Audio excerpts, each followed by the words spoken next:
Hi, Phoenix. I see you've already washed off the makeup. Of course I have. Can't believe how you fooled me about my makeover. What are you talking about? Your makeover was a success. It was anything but a success. It was atrocious. Luckily, my friends warned me about it before I made a complete fool of myself. Like I said, our computers confirmed that your makeover was a success. I guess the problem is your face. I've had just about enough of you and your makeovers. Now, Mr. Arnett is expecting me, and I need to see him immediately. Hello, Arnie. It's me again. Hello, sweetie pie.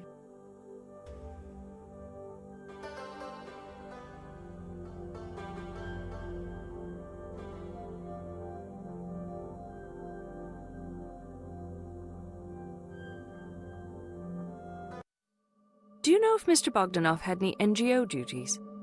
He might have left the country for such a duty and got into trouble. Oh, I put in so much effort. What effort? Effort to get Phoebe signed up for an NGO duty. And did he sign up? No.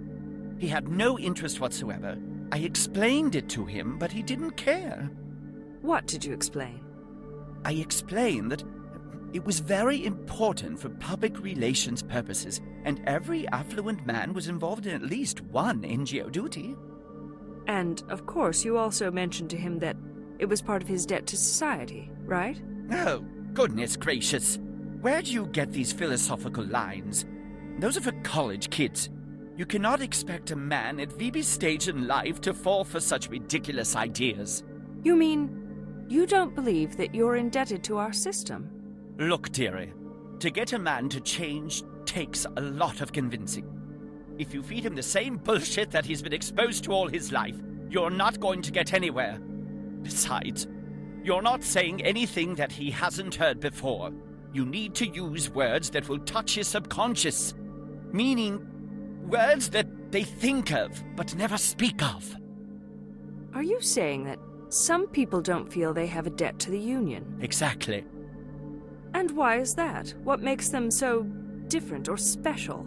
You have to understand we are talking about older and very affluent people. As you climb up the ladders in a society, you start feeling more and more like an owner. An owner of the society? Society, company, system, you name it.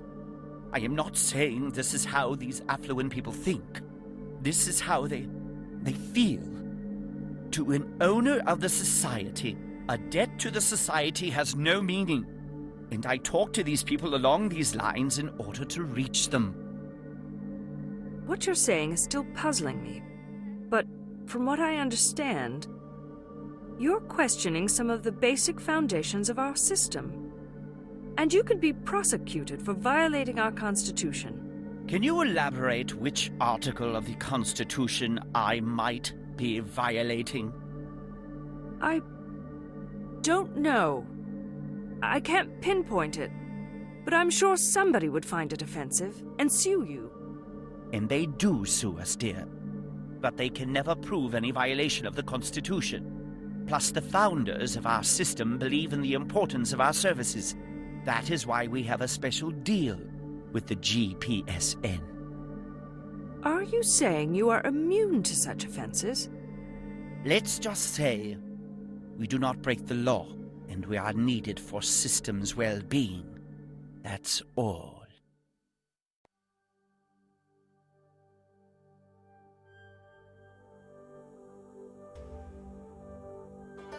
Did Mr. Bogdanov have any enemies? Well, you are asking the wrong person, but I highly doubt it. What makes you say that? Because, dear, our little Phoebe had no wings. He had no wings? What do you mean by that? It means he was just learning to walk. Mr. Bogdanov was a grown man. What do you mean he was just learning to walk? From a biological point of view, you are right. But from a business point of view, he was just a toddler. So, what you're saying, Arnie, is that his lack of experience in the business world has kept him from developing enemies? You are learning, dearest. It's more like he is an ant, in the land of elephants. Nobody will notice his presence, no matter how much noise he makes. So what made Mr. Bogdanov so unnoticeable? Why wouldn't he have developed any enemies? How about the fact that there are nearly 1 billion others like him in the World Union? Then, how do you explain his murder? Sweetie pie, I only told you about the dynamics of our society. Vibi was murdered in a rogue state. It's a completely different ballgame there. And I have no idea if he was an ant or an elephant in that society. So, in your opinion, the World Union has no connection to his murder? Nobody can be sure about that, because sometimes elephants unknowingly stomp on ants.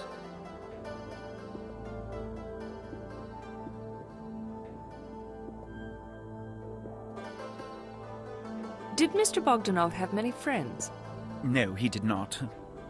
What makes you so decisive about your answer? Because I know that he did not have many friends. He couldn't tune in to the right frequency. You mean specifically here in the Union? Vibi did not have a good tuner in general. Now that I know he was an immigrant, I can easily tell you he may have even had similar problems. Before coming to the Union, his interpersonal skills were undeveloped and they needed a lot of work. Sounds like a real social outcast. He was an outcast, but he was also very greedy and possessed a very strong willpower. He had the right foundations to become a politically correct Union citizen. So you think it is greed and willpower that make an individual politically correct in our Union? No, you neither need greed nor willpower to behave in politically correct manners. Do you really think all of our citizens possess exceptional amounts of greed and willpower? Let me assure you, they don't.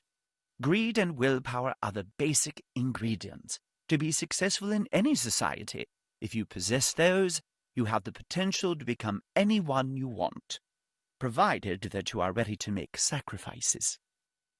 So, was Mr. Bogdanov ready to make such sacrifices? That I am not sure about. He was supposed to make some important decisions this week regarding my proposed makeover, but I guess it wasn't meant to be.